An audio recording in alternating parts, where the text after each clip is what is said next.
10번부터 시작하도록 하겠습니다.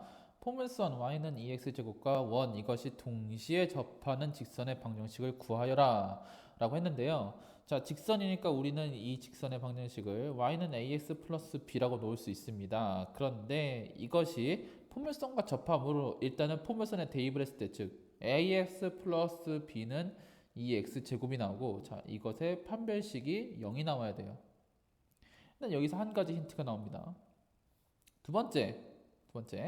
자, 이 직선이 원에 접하는 거니까, 자, 원의 중심의 좌표를 구해보니까 x제곱 플러스 y 플러스 1의 제곱은 1이 되기 때문에 중심의 좌표는 0, 마이너스 1이 됩니다. 즉, y는 ax 플러스 b서부터 0, 마이너스 1까지 거리가 무엇이 나와야 되면 반지름이 나와야 합니다. 반지름 1이 나와야 되겠죠. 자, 그래서 이거를 식으로 나타내 봤더니 이거를 공식으로 a제곱 플러스 1분의 이제 뭐냐가 되면 절대값 b 플러스 1이 되고, 자, 이것이 뭐가 되냐면 이게 1이 돼야 됩니다. 따라서 b 플러스 1의 제곱은 a제곱 플러스 1이고, 이거를 정리를 하고 이게 두 번째 식이 되고, 이게 첫 번째 식과 두 번째 식을 잘 연결을 해가지고 a와 b를 구하면 되겠습니다. 자, 그런데 여기서 중요한 게 b가 두 개 나와요. b가 근데 0이면 안 됩니다. 왜냐하면 b가 0이라고 했을 때 여기에서 이제 이상한 게 나와요. b가 0이면은 a도 0이 되고, 그러면은 y는 0이 됩니다. 아시겠죠? 자, 그래서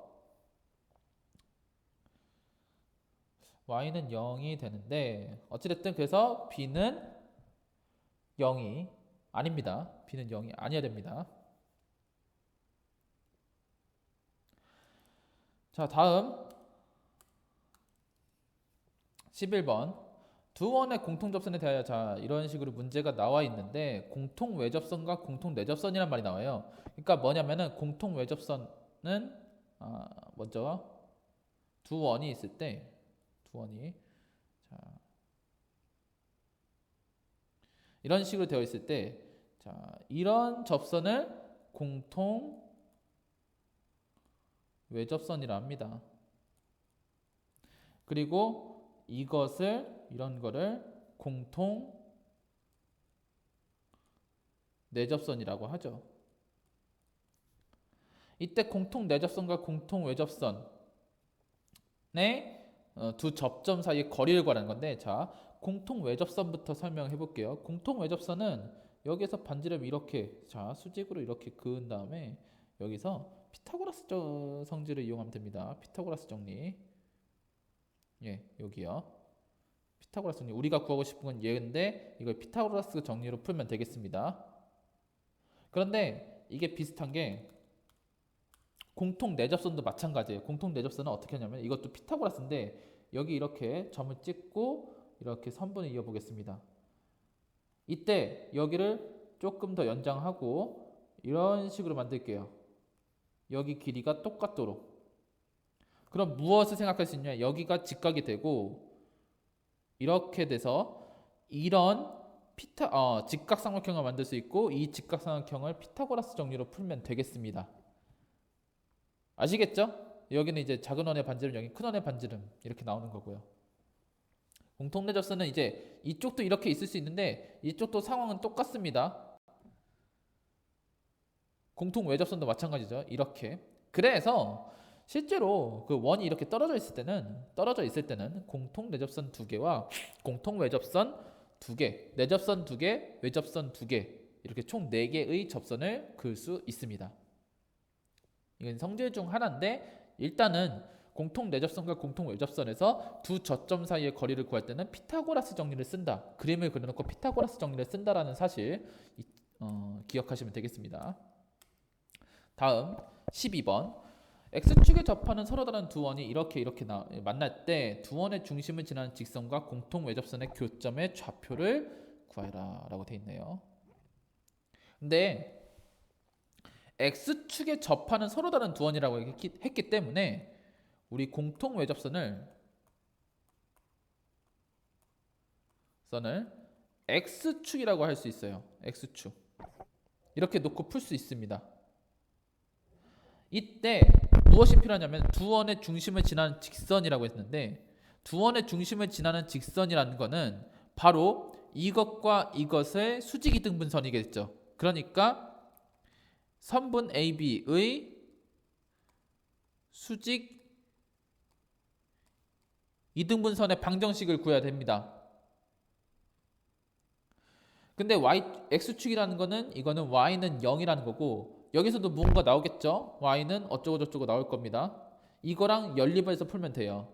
그런데 공통외접선은 두 개가 나올 수 있는데 실제로 두 개가 나오거든요. 이렇게 자 이렇게 원이 있고 이렇게 원이 있으면은 공통외접선은 이런 식으로 그리고 이런 식으로 두 개까지 나올 수 있습니다. 이때 자 그러니까 이런 식으로 두 개가 나올 수 있는데 이게 어떻게 이거를 굳이 이렇게 하나를 정해서 해도 되느냐. 그런데 이런 성질이 있어요. 공통외접선은 이렇게 쭉 연장을 하고요. 그리고 공통외접선은 이렇게 이것도 연장을 해서 만나는 점이 있겠죠. 근데 이 만나는 점이 중심을 지나는 원 요거를 이렇게 지납니다. 그러니까 이 점 우리가 지금 구하는 점은 세 직선이 관통하는 점이에요. 그러니까 굳이 또 다른 공통 외접선을 구할 필요는 없는 거죠. 어차피 구할 거면 좀 쉬운 x축 y는 0이라는 x축을 이용해서 문제를 풀면 되겠죠. 그쵸? 수직이등분선 구하는 거는 기울기가 수직이다. 그리고 중점이 이 직선을 지난다 이용해서 문제를 풀면 되겠습니다. 중점이 이 직선을 지난다. 자, 다음 13번. 두 원 이렇게 있을 때 두 원이 내접할 때 양수 아랫값을 구하라고 했네요. 내접할 때는 언제냐면은 그러니까 1번 같은 경우 내접할 때는 0,0 그러니까 중심부터 0,0 그리고 다른 원의 중심 3,4까지의 거리가 무엇이 나와야 되냐면은 반지름의 차이가 나와야 된다. 근데 요 원의 반지름이 3이에요. 그래서 절대값 r-3이 나오면 됩니다. 자, 근데 두 번째 이게 두 원이 만나지 않을 때라 했는데 두 원이 만나지 않을 때는 바깥쪽에서 만나지 않을 때랑 첫 번째 경우 바깥쪽에서 만나지 않을 때랑 이렇게 안쪽에서 만나지 않을 때가 있어요. 우린 이 두 가지를 구해야 되기 때문에 자, 첫 번째 0,0서부터 3,4까지의 거리가 r 플러스 3이면 바깥쪽에서 만나지 않는 거죠. 두 번째 0,0서부터 3,4까지의 거리가 절대값 r-3보다 작을 때겠죠. 이때 단 계산할 때 r은 0보다 당연히 큰 걸로 계산을 해야겠죠. 이렇게 이거는 이 경우 요거는 이 경우가 되겠습니다. 다음 14번 두 원 이것이 서로 직교할 때 양수 a 값을 구해라. 자, 그런데 직교라는 게 도대체 뭐냐면은 두 원의 교점에서 가까이 접선이 서로 수직일 때 두 원은 직교한다고 하는데요. 그러니까 이걸 어떻게 해석하냐면은 자, 원이 이렇게 하나 있어요. 원이 이렇게 하나 있습니다. 이때 다른 원을 그리는데 자, 이렇게 그리도록 하겠습니다. 이렇게 두 원의 크기는 굳이 같을 필요는 없는데 지금 그리다 보니까 비슷하게 나왔어요. 근데 원리는 뭐냐면은 자, 직교한다는 게 결국 그림상에서 어떤 뜻이냐면은 요 점을 볼게요. 요 점에서 이 원의 접선을 그릴 수 있고 이 점에서 이 원의 접선을 그릴 수 있습니다. 이때 이 두 개가 뭐한다? 수직으로 만난다는 거예요. 그럼 무엇을 할 수 있냐면은 여기서 되게 신기한 성질이 나오는데 이게 중심을 지납니다. 다른 원의 중심을 지날 수밖에 없어요. 왜냐면은 접선하고 반지름은 수직이 되기 때문에. 따라서 여기 길이는 이제 반지름 루트 2고 여기 길이는 2이기 때문에 여기 피타고라스 정리로 이 길이를 구할 수 있죠. 아시겠죠? 그런데 실제 여기 길이는 여기 좌표는 뭐 하나는 a,0이고 하나는 이제 0,a이기 때문에 이 길이는 실제로 루트 2a가 나옵니다. 그러니까 여기가 루트 2a가 나오고 피타고라스 정리를 쓰다 보면은 a 값이 구해지겠죠. 아시겠죠? 자, 다음으로 넘어가도록 하겠습니다. 15번. x축, y축에 접하고 동시에 원, 이것에 외접하는 원의 방정식을 구하래요. 자, x축, y축에 접하고, 자, 근데 동시에 여기에 외접하는 원의 방정식인데 이 원이 사실 어디 있냐면 1사분면 위에 있습니다. 제 1사분면 위에. 그렇기 때문에 x축, y축에 동시에 접한다고 했으니까 x-r의 제곱 더하기 y-r의 제곱은 r의 제곱이다. 이렇게 하면 되고, 자, 1사분면 외접한다고 했기 때문에 이제 7,6이라는 중심의 좌표부터 r, r까지의 거리가 무엇이 나온다? r 플러스 2가 나온다라는 걸 이용하면 되겠어요. 그러니까 뭐냐면은 이게 외접한다는 거니까, 외접하는 거는 반지름 길이 합이 나와야 되죠. 중심까지의 거리가 반지름 길이 합이 나온다를 이용해서 r을 구하면 되겠습니다. 16번. 두 원 이렇게 있을 때 이것의 교점을 지나고 중심이 y축에 있는 원의 방정식을 구하라 라고 했어요. 교점을 지나는 원 같은 경우는 우리는 이제 이거를 이렇게 계산할 수 있습니다. 4x-8y 그리고 m으로 묶어줄게요.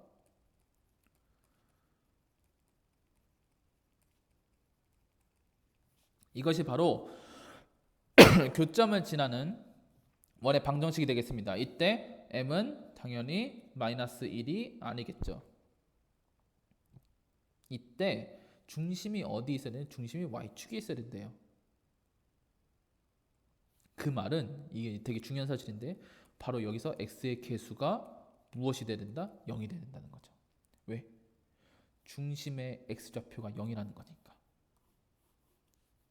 이 사실을 이용하면 바로 풀 수 있습니다.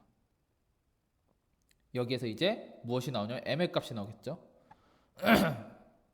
m의 값이 나오면은 원의 방정식 여기다 대입을 해가지고 원의 방정식을 완성시킬 수 있습니다. 다음 17번. 다음 두 원의 공통현을 지름으로 하는 원의 방정식을 구하여라 라고 했어요. 자, 이거를 연립을 하겠습니다. 그래서 공통현을 한번 구해 볼게요. 공통현을 한번 구해 봤더니 이게 신기하게 x-1은 0이 나옵니다. 그러니까 x는 1이 되는 거죠. 이게 바로 공통현입니다. 그 공통현을 이렇게 구했기 때문에 우린 이걸 대입해서 뭘 구할 수 있냐면은 y좌표, 즉 공통현의 y좌표를 구할 수 있고 공통현의 y좌표가 0과 마이너스 2가 나옵니다. 즉 공통현을 이제 두 원의 교점, 두 교점이 몇 컴마 몇이냐 1,0과 1, 마이너스 2 두 개가 나오는 거예요. 그럼 이 두 점을 지름으로 하는 원의 방정식은 쉽게 구할 수 있습니다. 다음 18번. 원 이것에 대하여 다음 물음에 답하여라. 자, 근데 이거를 이제 아니죠. 자, 일단은 이렇게 됐을 때 이 원은 a의 값에 관계없이 항상 일정한 점을 지난다고 했으니까 무슨 값에 관계없이라는 말이 나오면 그 문자로 정리를 해주면 돼요. 그러면은 x제곱 더하기 y제곱 빼기 25 더하기 a 마이너스 4x 마이너스 2y 플러스 20은 0이라고 할 수 있고, 이때 무엇이 돼야 되냐면은 요 놈이 0이 돼야 되고 요 놈도 0이 돼야 됩니다. 그러면은 연립방정식을 푸는 거겠죠. x제곱 마이너스 플러스 y제곱은 25와 마이너스 4x 마이너스 2y 플러스 20은 0. 이거 연립방정식을 풀면 되겠습니다. 자, 2번. 이 원과 원 이것의 교점을 지나는 직선의 방정식이 무엇이 되도록? y는 마이너스 2x가 되도록 이라고 했네요. 자, 그럼 여기서 이거를 잘 봤더니 우리가 이제 이 원이라는 건 요거고, 그러면은 이거를 m으로 묶어볼게요. x제곱 더하기 y제곱 마이너스 4x 마이너스 2ay 플러스 20a 마이너스 25고, 공통현은 이거를 빼주면 된다고 했었거든요. 빼주면 x제곱 플러스 y제곱 마이너스 5를 빼주면 됩니다. 0. 이렇게 하면은 공통현의 방정식이 나오고 공통현이 바로 뭐가 되냐면은 2ax 그러니까 정리를 했어요. 더하기 ay 더하기 20a 마이너스 20은 0이 되고 이게 바로 무엇이 된다? y는 마이너스 2x가 된다를 이용해서 문제를 풀면 되겠습니다. 이걸 y로 정리한 다음에 비교하면 되겠죠. 다음 마지막 문제. 두 점 이것과 원으로 움직이는 점 P에 대하여 ABP의 무게중심 G의 좌치의 방정식을 구하라고 했는데 무게중심 좌표 구하는 성질에 의해서 무게중심은 3분의 9 플러스 x, 3분의 3 플러스 y라고 할 수 있습니다. 이때 여기 좌표를 라지 x로 보고 여기 좌표를 라지 y로 보겠습니다. 그러면은 3x-9는 x가 나오고 3y-3은 y가 나옵니다. 스몰 y가 나옵니다. 우리는 뭘 구할 거냐면은 이 라지 x와 라지 y 사이가 무슨 관계가 있는지, 즉 이 라지 x에다 라지 y 이것을 어디에 넣으면 어느 식에 넣으면 성립을 하는가를 볼 거예요. 그러면은 얘를 어떻게 하면 되느냐? 이게 스몰 x와 스몰 y는 이걸 만족한다고 했으니까 이거를 여기다가 대입을 해줄 거예요. 그럼 3 라지 x 마이너스 9의 제곱 더하기 3 라지 y 마이너스 3의 제곱은 9가 되겠죠. 이거를 양변을 9로 나눠주면 x 마이너스 3의 제곱 플러스 y 마이너스 1의 제곱은 3이 됩니다. 그러니까 이게 무슨 말이냐면은 g의 좌표는 분명히 라지 x, 라지 y인데 이거는 x 마이너스 3의 제곱 더하기 y 마이너스 1의 제곱은 3 위에 있다가 되겠죠. 항상 위에 있는 거예요. 그러므로 이것이 바로 뭐냐면은 g의 우리가 구하고자 하는 무게중심 g의 좌취가 됩니다. 좌취의 방정식은 이 과정을 어떻게 이해하느냐가 굉장히 중요합니다. 잘 이해하시고 자, 문제를 풀 때 그림을 그려서 풀었던 문제들이 있어요. 그 그림을 그리는 요령 그리고 그림을 그린 다음에 식을 유도하는 거. 문제를 읽고 그림을 그리고 그 다음에 이 식을 유도하는 이 세 개의 과정, 세 단계. 이것이 원방에서 어려운 문제, 원방에 있는 고난이도 문제를 풀 때의 해결 방법입니다.